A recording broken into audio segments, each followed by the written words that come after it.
Okay, so what we have here is Onlive for Android. We have the Motorola Zoom and the Flyer, correct? The iPad. Oh, the iPad. Okay, let's go to the Motorola one then. Okay.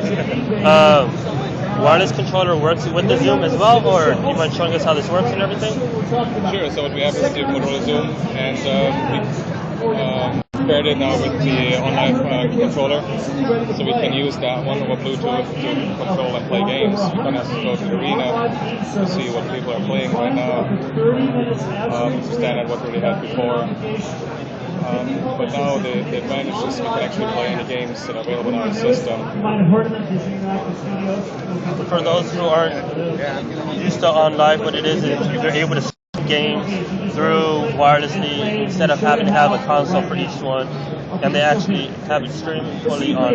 Is this on 3G and Wi-Fi, or is it? This is only on Wi-Fi at this point, because 3G, the question is the limitation of bandwidth. Okay.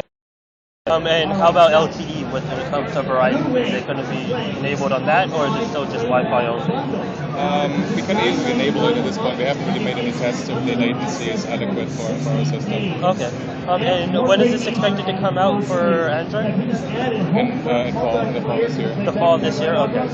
And is it going to be tablet only, or is it also going to be on phones as well? At this point, we're focusing on tablets, but because it's Android, it should be possible to also use it on a phone. The question is only the size of the it's not big enough.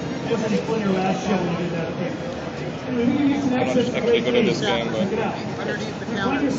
and as you can tell, he's just using this controller, and you have a full system pretty much.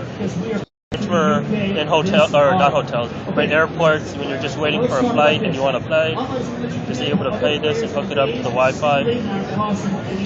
How many games do you currently have for this running on Android, or is it just? Well, it's not available yet, right? So right now it's coming off of our service, but it's there's over 100 games on our service. We hope to obviously have. We haven't announced obviously specifics. We hope to have basically all the games available through the Android and iOS. Okay. And is there a specific, like, let's say, virtual tennis?